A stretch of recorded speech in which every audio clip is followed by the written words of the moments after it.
I used to be. There was a time when I never would have left the hose uncoiled like that. It took me a long time to relax like that. Better never see my deckhands leave a hose uncoiled like No. that. I virtually been fired for it, I think.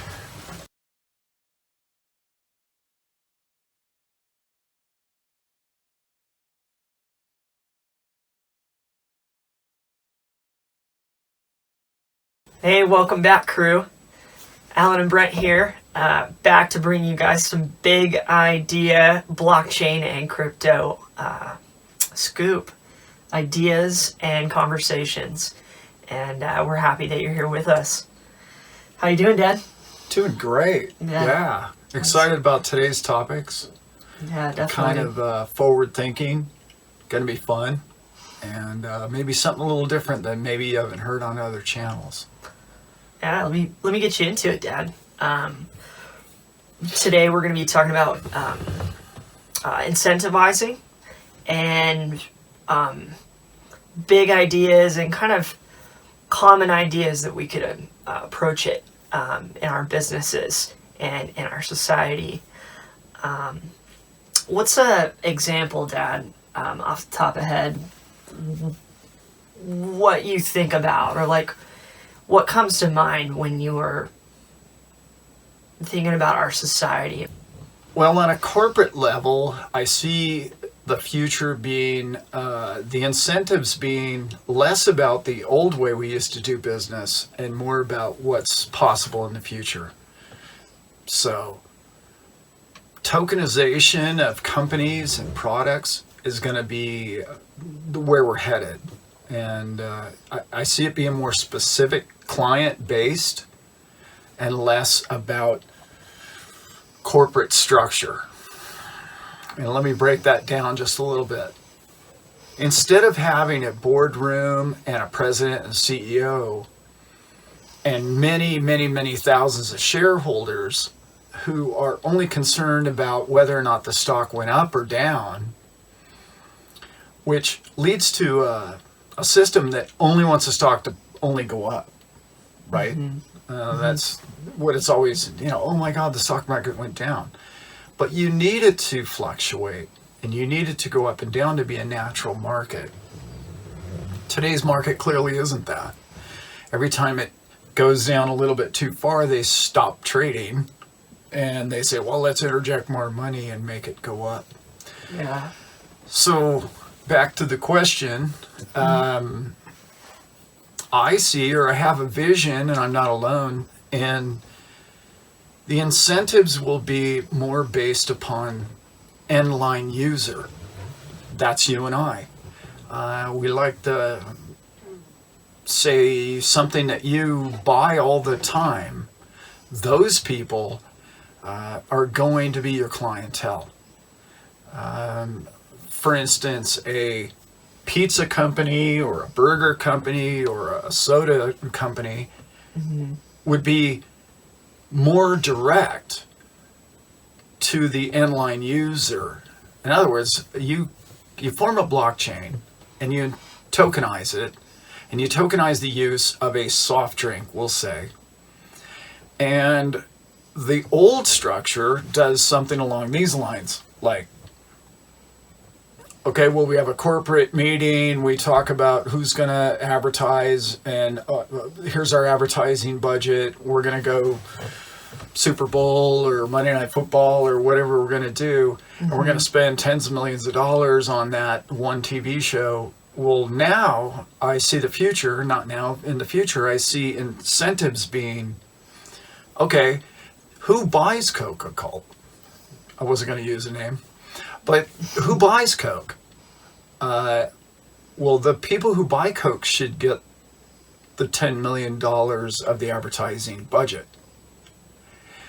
And the profits shouldn't go to the 12 board members who probably don't even drink Coca-Cola. See where that is all going to work in the future is everybody who owns a token in the company is going to have incentive to buy that product instead of going over and buying the competitor's product, because it's benefiting you. You're incentivizing the bottom line, the bottom end line user to purchase more of the product in which you're trying to promote. And we sort of do that now with coupons. In the old days, we'd have coupons in the paper or something like that. Mm-hmm. But think about the advertising budget that is required with that. You've got to go to the newspaper company, you've got to buy the ads, you've got to put them in. How many people just stoke their fire with these papers, or they end up in a landfill? And it's not really effective, because how many people want to buy that particular product? Well, now you're streamlining. You're focusing directly to your clientele because you know who they are. They're right there. You know who they are because they're using your product. Why do you know you're going to get return customers? Because they have an incentive to come back. Yep. And that's a real big change that I think is coming. It's already happening. Things that come to mind, like we talked about, like a season pass. If you have a season pass to one of the major theme parks, you're not going to go to the opposing theme park. You're going to go to that theme park. Mm-hmm. Why? Because you've already paid for it. Well, in the future, not only have you already paid for that theme park, each time or each dollar you spend there, you're going to get tokens to incentivize you to come back more, to spend more, and you're going to own a larger and larger portion of the actual company. Yeah. Which is where crypto and blockchain's taking us, is these companies are owned by the end line user, not by the board staff. I remember growing up seeing coupons, and then you start seeing on not just newspapers, but in like articles and cutouts and then boxes. And I just, for the first time, it's probably been around a while, but I hadn't bought cereal in a while. And I bought a box of cereal that had a QR code on it. And the company specifically was getting at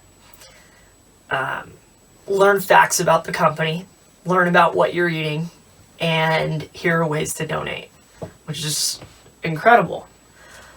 We're excited to see that company and others go to you and me and Dad here and say, you know, we're going to pay you.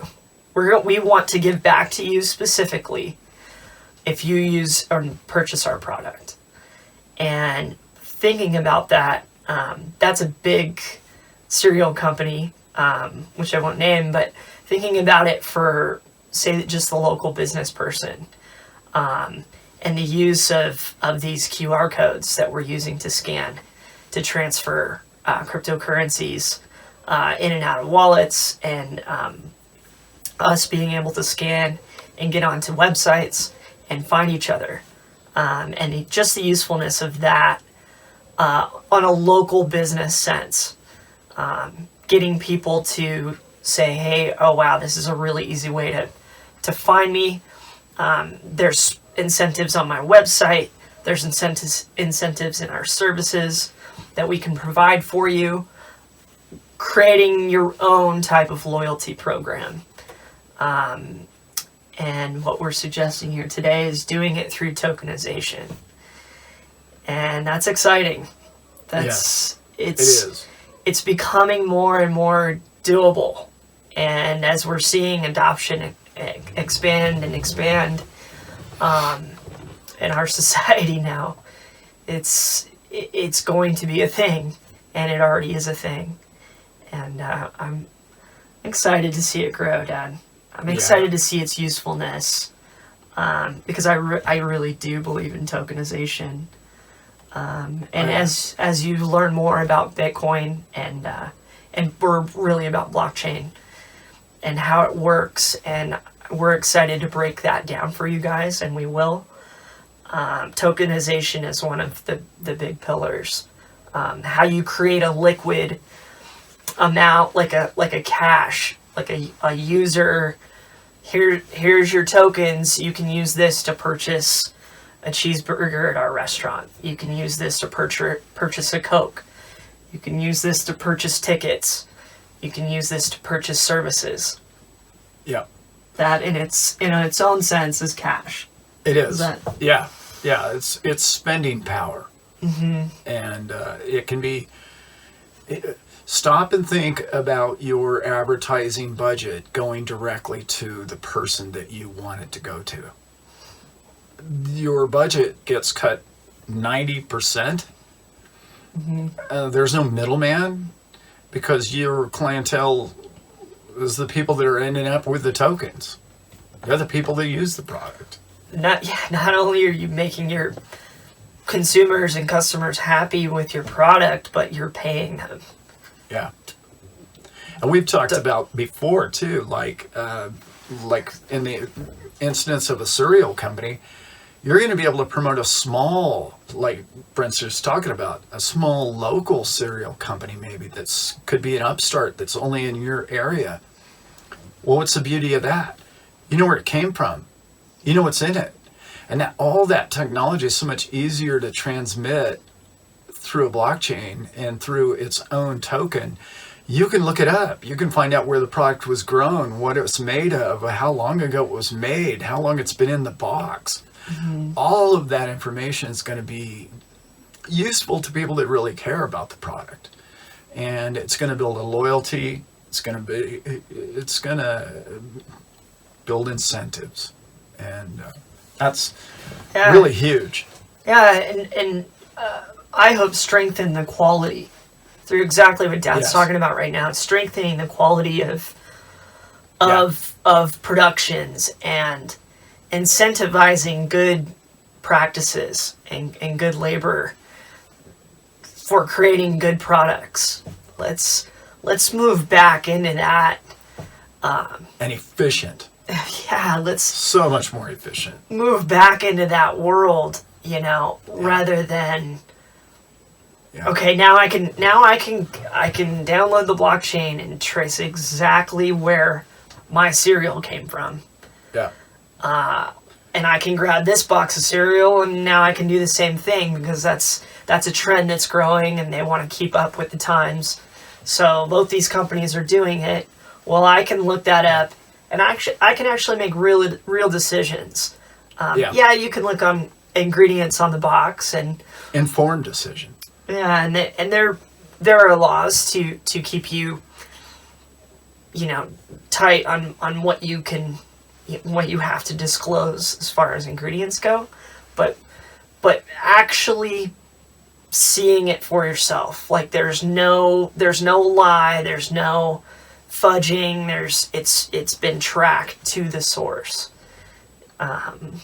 What Dad was talking about, supply chains, and that is something that in our research we've already seen be one of the main uses so far in blockchain technology. And being consumers, a good thing. It's a real good thing. It is. It's going to be part of our future, honestly, whether we like it or not. But I think we're going to really like it. And a lot of people get, oh, that's too much information. I don't need to know it. You don't have to know all that. That's up to you. You can learn more, but honestly, what can you really learn about what's in a box of cereal today?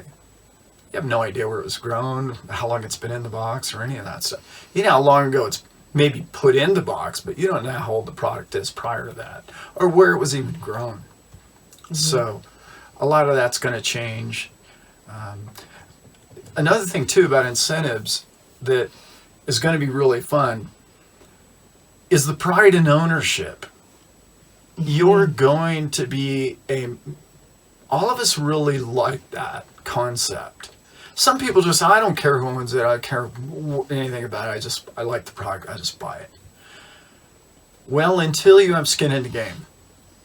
As soon as you are a part owner of that company, that small upstart, and we've all had local companies that just kind of blew up, and you knew the family that started it, and they became very successful and whatnot. Just imagine in the future Those people are going to create NFTs, and they're going to create different little way avenues for you to, hey, help fund it, help support it, help create it. And they're going to rely on you for funding for growth. They're not going to go to the bank. They're going to go to local neighbors through tokenization. Mm-hmm. And the progress of their company is going to be traced by the pride and ownership of the entire community. Maybe the town, maybe the region, maybe the entire state. And that is skin in the game. And when you have that, it's a whole new level. Then you start to appreciate the tools you buy and the food you eat and the car you drive and the fuel you burn. All of those things are going to be coming back to us as almost like the origination of all those things 100 years ago. Yeah. Prideful ownership coming back. Like, confidence in knowing that you're a real stockholder. Yes. Yeah. And if you look at the budget of a corporation and you look at what they spend in advertising, and just think about advertising virtually going away. Well, all of that budget goes down to the online user. So now instead of charging $5 for a box of cereal, it could be $4 a box of cereal just because they don't have to advertise, because they already have a clientele. That clientele has incentive to buy that product. And by the way, as we started the show, 90% of the people that they advertise to is just so broad, it's not the exact user. Right. So all that profit goes to you or them. And that's huge. There's a lot of waste and a lot of middleman and a lot of useless stockpiling of too much cereal being created in some warehouse somewhere, hoping that someone buys it, where you're going to be able to, like, oh, as soon as you place your order, then the cereal's produced. Right. And it's going to eliminate all that warehousing and all the rest of it. That's something you told me about a while back. It's like, hey, one day you're going to be able to, there's going to be a company that's going to make you customized shoes. They're not going to make them until you design them, size your measurements, and we've seen apps and things to where we can literally take pictures of ourselves and take measurements based on those pictures. And so the advancement of that, and it's really gonna, I feel like it's really gonna funnel down, it's really gonna narrow out, like you're saying, like the middlemen. But also we're seeing it in, we brought up the examples of food, like in our grocery stores, like at checkout, we're seeing less and less checkers, and we're seeing more self-kiosks and things like that. It's already starting to change. This is already advancing. And we talk about it a lot, why we're so excited to share it with you is us being ahead of that trend, at trying to get our brains thinking a few steps down the line, in this chess game of how we want to run our businesses and how we can be profitable. And, what Dad really nailed at there is tokenization. If it makes sense for your business to add that feature, it's not a bad way to go. Yeah, it's a great way to go. Where a lot of corporations are headed. Yes. And a lot of people have a misconception about crypto companies. And they think that what the crypto company is just going to be just like the old corporate structure. We'll just build this big boardroom and we'll hire 60,000 people and we'll just do business as usual. It's just a crypto company now. That's not what's happening. What's happening is they're creating the most efficient way to build a company. And it's making the old way of doing business financially it's no longer viable to do business like that, because the competition of the new crypto style of company is so efficient. And that efficiency only means money in your pocket. That's exactly what it means. So many people are so concerned about the name crypto company. Well, I don't know anything about it. What do I know about it? Like I just explained, it's not the old corporate structure. It's a completely new structure.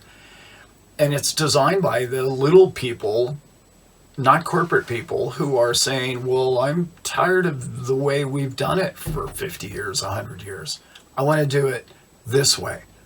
They have this altruistic idea in their head about how the world could be in the future and beneficial to the rest of us. Mm-hmm. And they set out to create it through software. Sometimes it succeeds and sometimes it doesn't. But, when it does, it's magical and it's efficient. And it's great. It's good to see. When it works, it's great. Right? Yeah. Yeah, good call. Yeah.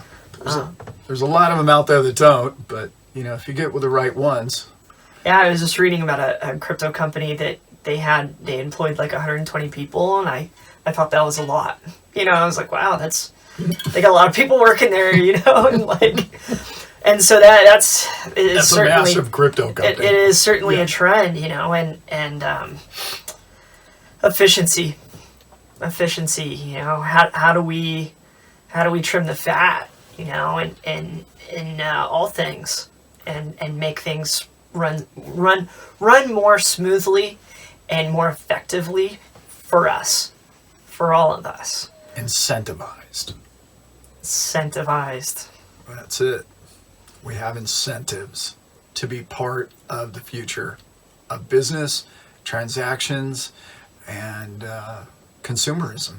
Those crypto companies need you to hold their coins. You are the real stockholder in those companies. And you doing that, you holding those and staking them if you'd like to, is running their nodes, is holding it up for them. It's the strength of their network is your ownership. And the more broad and the more vast, the stronger the company becomes. Yeah. Instead of two families owning the entire company and they retain all the wealth, it's the opposite. The more broad, the more vast, the stronger the company. We've seen proof of work with Bitcoin. Now we're seeing proof of stake. Now we're seeing other proofs come out. Yep. And it's just this more and more streamlined and more power and ownership for us to have it. And you go on and you research these companies, and they're excited to help people. A lot of them, I read about a few that are just wealthy.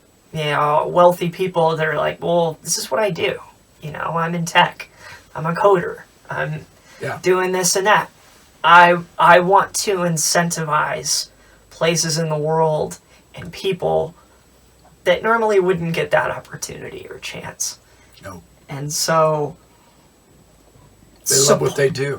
Supporting tokenization, supporting us getting, jumping on this incentive train, which is coming, I think is going to help people globally, not just us. And that's exciting. We're seeing a lot of that too. So. And we promised we wouldn't make a long video. I don't know if that's possible, but cryptos and incentives. Yes. It's coming. It's here. We're excited about it. As always, do your research. Please look into these companies. Mm-hmm. We're going to do many videos about a bunch of upstart companies and people that we think are really changing the world. And we believe they are. And not financial advice, but we're looking into what they're doing and the way they're doing it. And we plan on investing in the future in them. And it's a bright future. Yeah. It really is. It's a great space to be in right now. Let's all help humanity be successful. We can do this. All of us. Yeah. All of us together in this. Technology has created more tools than ever before, and imagination and people's incentives. Yep. Was that about it? That's about it. Okay. As always, love you guys. Yep. Thanks for being with us, and we got many videos to come. And if you have any ideas about videos that you'd like us to do or see in the future, put them down below. Please do. Please like and subscribe if you like us, and appreciate you. Staple Crew is Out.